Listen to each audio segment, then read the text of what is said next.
Hello everyone and welcome. My name's Miss Maule and today I'm going to be talking about Dulce et Decorum Est by Wilfred Owen. First though, some brief background to the poem. The poem was written at Craiglockhart in October 1917. Now, Craiglockhart of course was a military psychiatric hospital for the treatment of shell-shocked officers, and it was here that Owen met Siegfried Sassoon, whose poems appeared in the hospital's own magazine called The Hydra. And this was to be the beginning of a really important friendship in terms of helping Owen recraft and redevelop his poetic expression. The poem indeed was revised in 1918. Now, Owen included this poem under the title Indifference at Home in the table of contents, and he described it as a gas poem, which of course it is. The draft of the poem actually bears the dedication to Jessie Pope, a certain poetess, and that will be important later when we get to the end of the poem and we see Owen launch quite a savage attack at Jessie Pope and other poets like her. Now, Jessie Pope was a writer of 3 volumes of war poetry, and these poems were characterised by a hearty, facile, and at times really quite offensive patriotism. And you'll see that this is in fact what Owen criticises later on in his own poem. Now, of course, Dulce et Decorum Est was written heavily under the influence of Sassoon, and its tone is strident and rhetorical. And the poem involves a combination of realistic, reportage-style writing, as well as a savage invective in his rhetoric. Of course, the title of the poem is Latin, which at the time was one of the most important subjects taught in English public schools, and the Latin phrase of the poem's title, which means it is sweet and noble to die for one's country, this would have been familiar to well-educated boys. Now, this poem is something of a famous one of Owen's, probably one of his best-known poems. Critics actually describe this poem as the work of a more mature Wilfred Owen. They also say the poem is dictated by a certain truth rather than beauty. Previously, poet Wilfred Owen had been very interested in the form of the poem. He was more interested in truth-telling by this stage, and this poem marks Owen's movement away from vagueness to a greater sense of realism. In a nutshell, the poem describes a gas attack in which a man is killed. The poem is in 4 sections. First, there's a description of the soldiers marching back to their post, too tired even to notice the thud of the gas shells exploding. That's the first stanza. This is followed by the horrific description of the man dying in the gas attack, unable to fit his helmet. And in the 3rd stanza, he plunges at Owen, who's helpless in witnessing this awful death of a fellow soldier. And finally, in the last stanza, Owen gives a very visual, close-up description of the victim's agonizing death. And with that comes a scathing attack on Jessie Pope and other jingoistic writers like her, and perhaps even on the civilians back home, for whom jingoistic poetry is a barefaced lie. And the message of Wilfred Owen's poem, it is not sweet or noble, he insists, to die in such an inglorious manner. In terms of the language of the poem, key things to think about are that Owen employs only harsh and repulsive images. The poem consists of 4 stanzas of varying length, and there will be more to be said on structure later. He resorts to invective in the final stanza, publicly shaming Pope with reproachful, venomous language. So let's just have a reading of the poem now.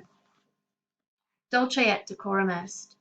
Bent double, like old beggars under sacks, knock-kneed, coughing like hags, we cursed through sludge, till on the haunting flares we turned our backs, and towards our distant rest began to trudge. Men marched asleep. Many had lost their boots, but limped on, bloodshod. All went lame, all blind, drunk with fatigue, deaf even to the hoots of gas shells dropping softly behind. Gas! Gas! Quick, boys! An ecstasy of fumbling, fitting the clumsy helmets just in time. But someone still was yelling out and stumbling, and floundering like a man in fire or lime. Dim, through the misty panes and thick green light, as under a green sea, I saw him drowning. In all my dreams, before my helpless sight, he plunges at me, guttering, choking, drowning.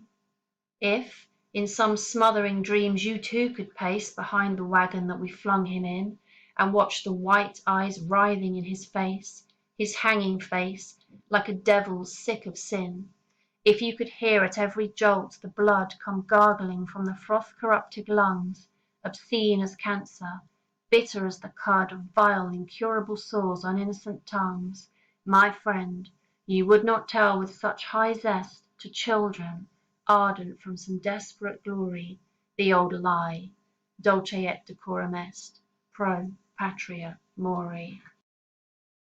Now, let's have a look at the first stanza, stanza 1.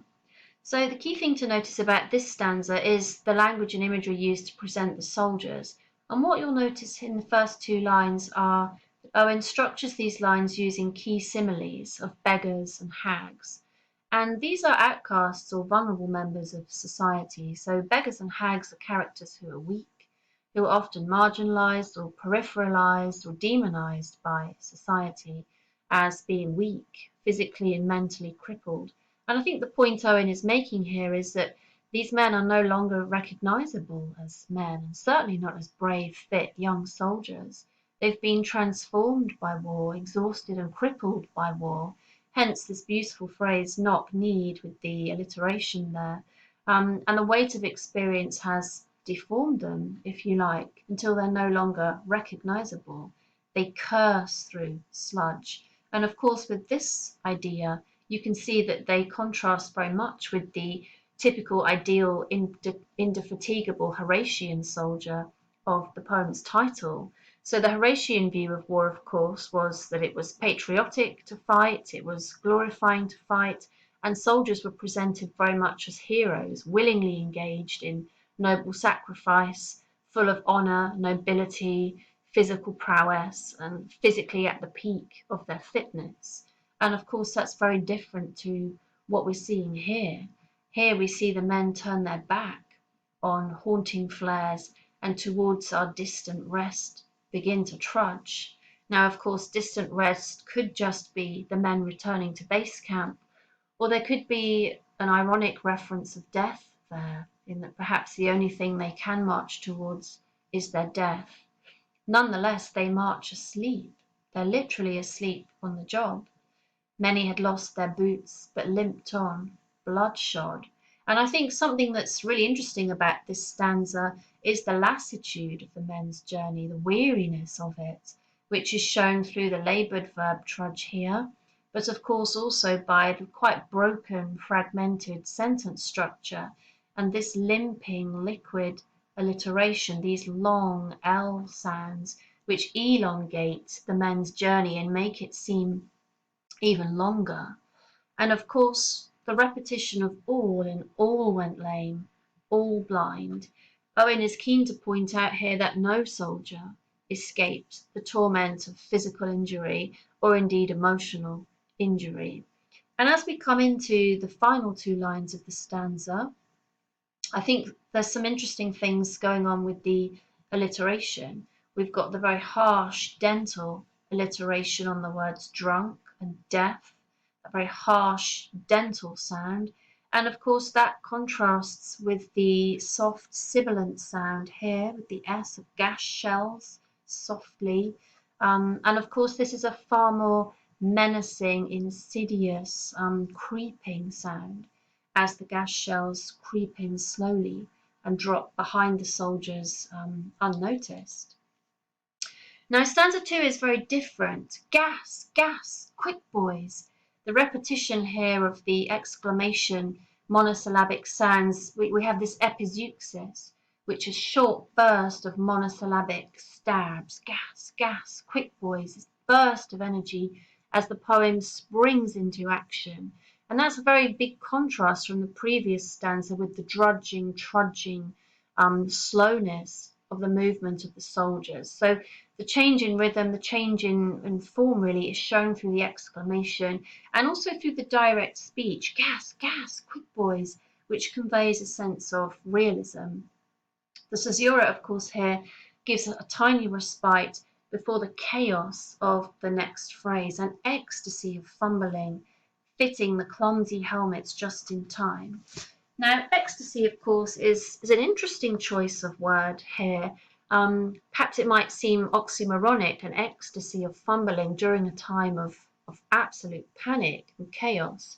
But I think Owen is using ecstasy in the archaic sense of the word, meaning a madness, a panic, a wildness of desperation as they try and fit their helmets just in time.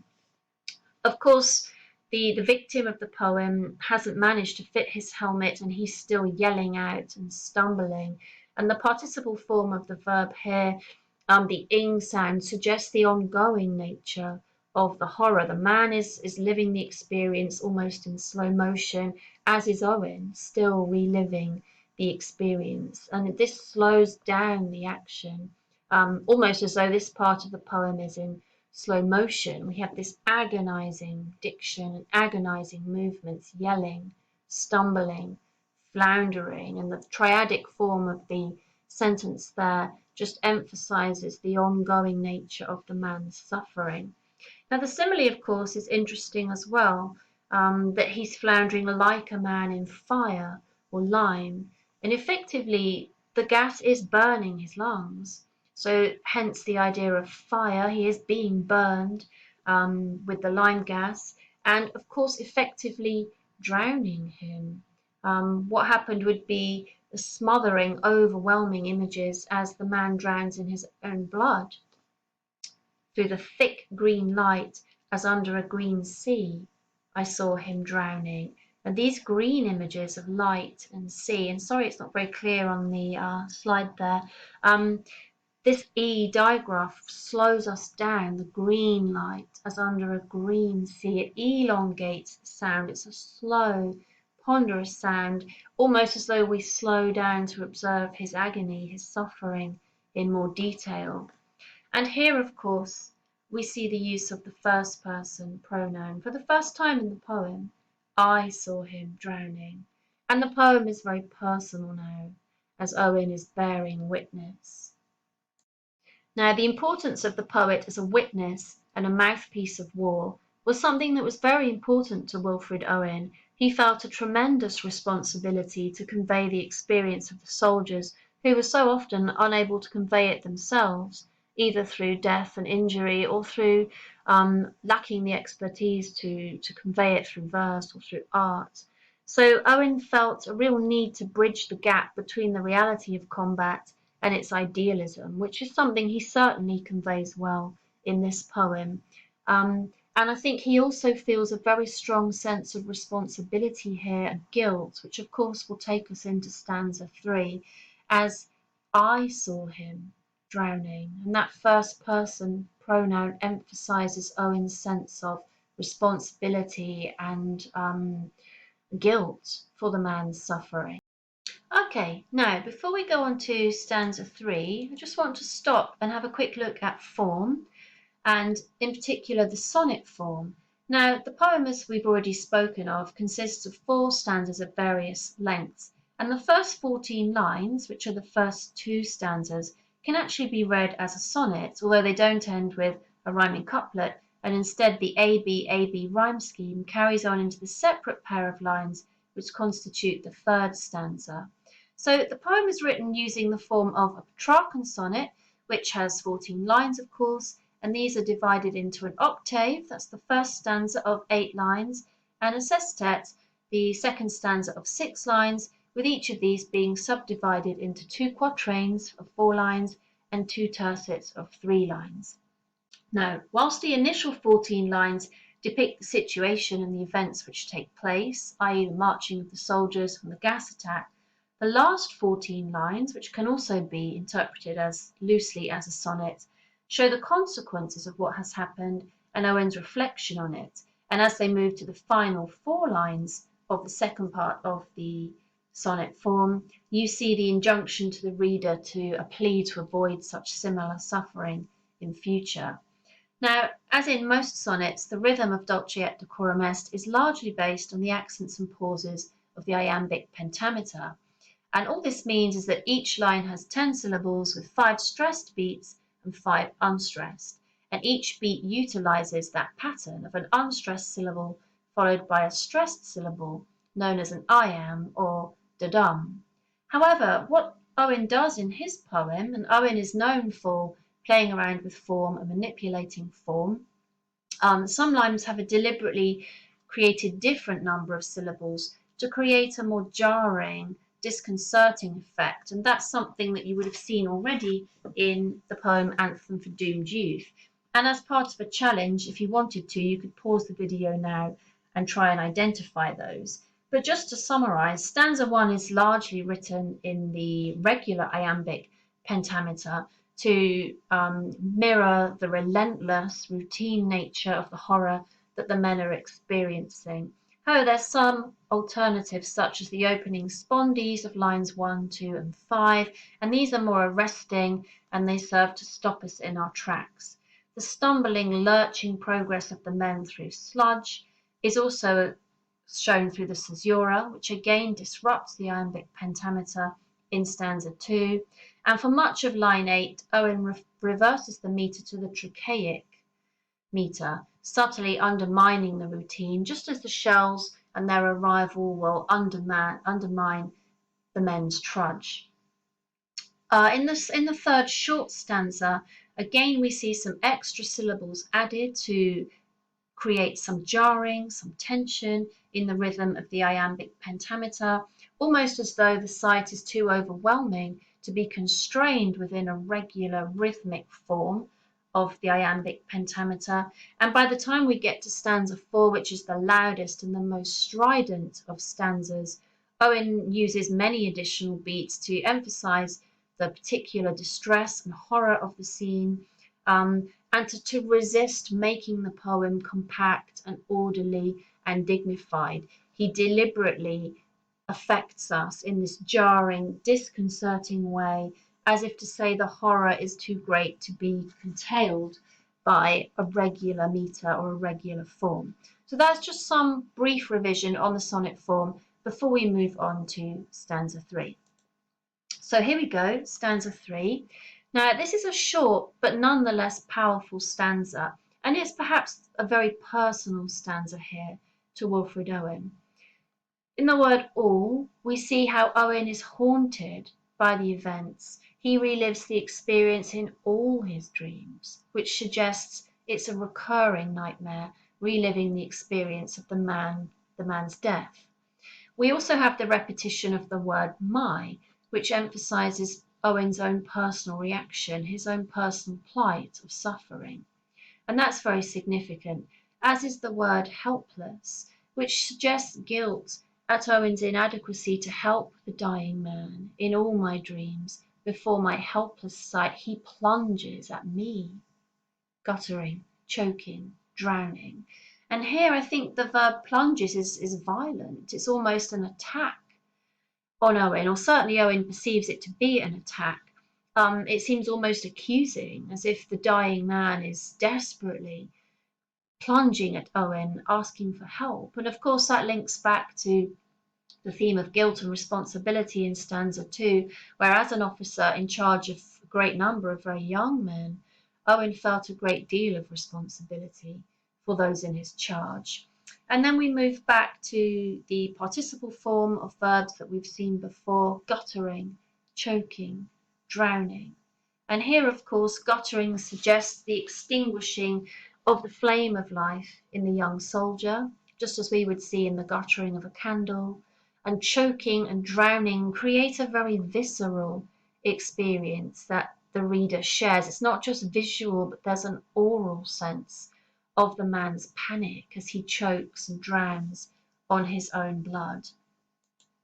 So we come now to the fourth and certainly most vitriolic stanza, the most powerful stanza of the poem, and perhaps the stanza that makes the poem so well known.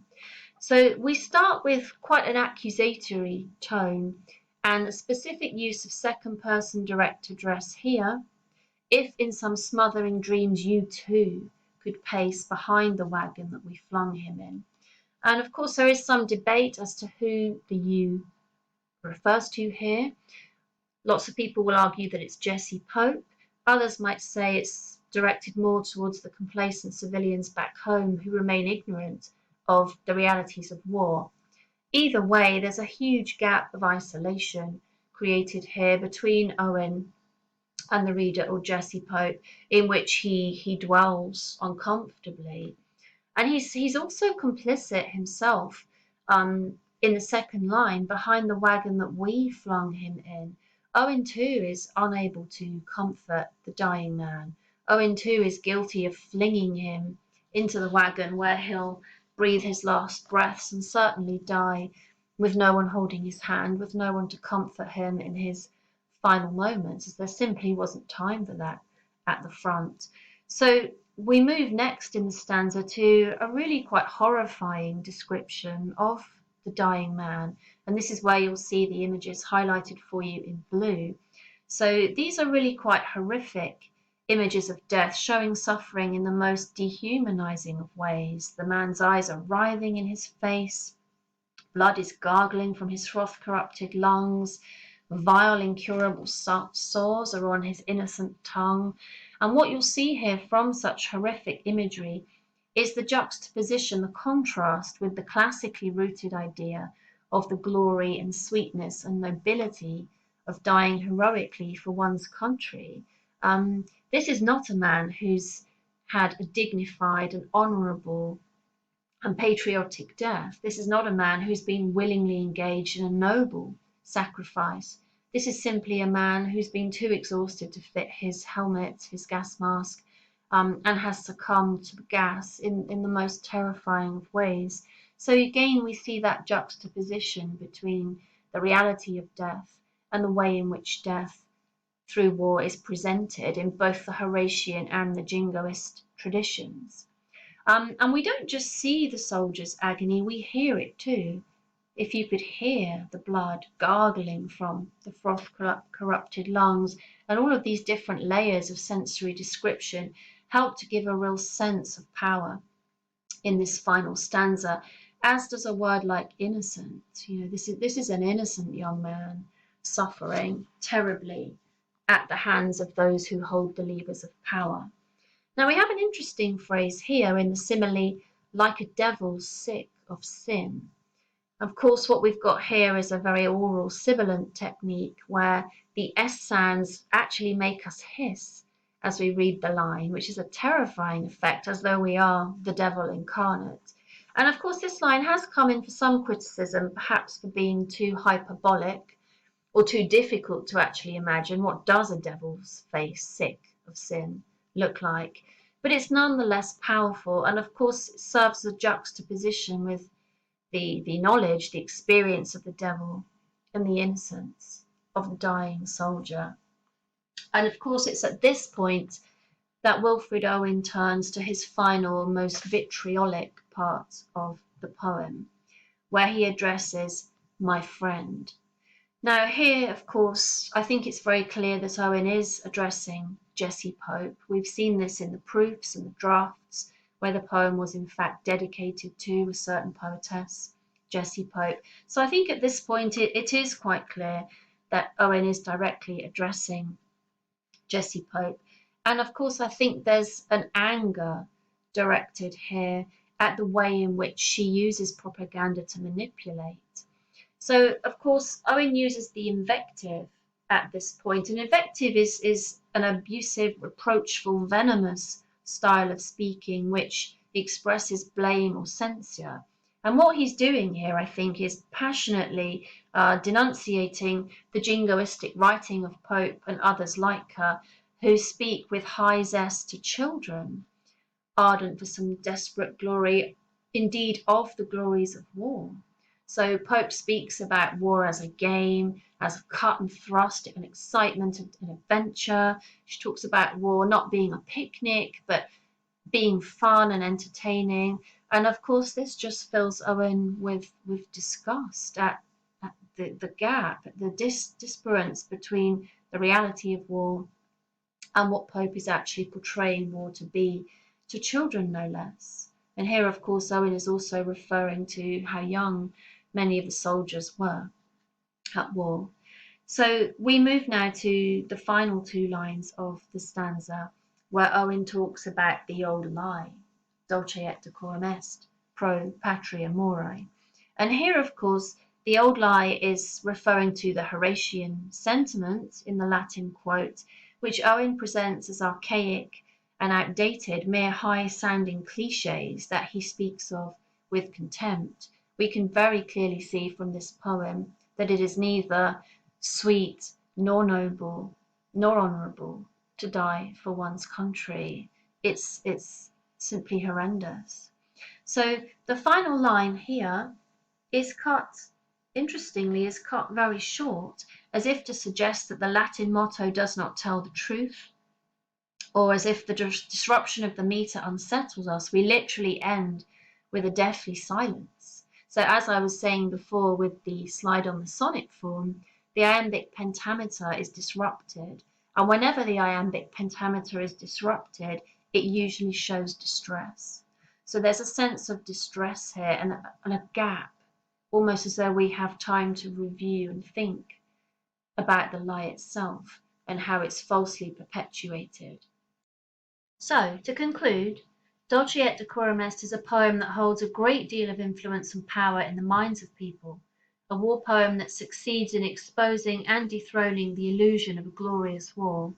Although it has its points of criticism, such as awkward similes and perhaps a tendency to rant, it is a masterpiece that reveals the dark heart of the First World War.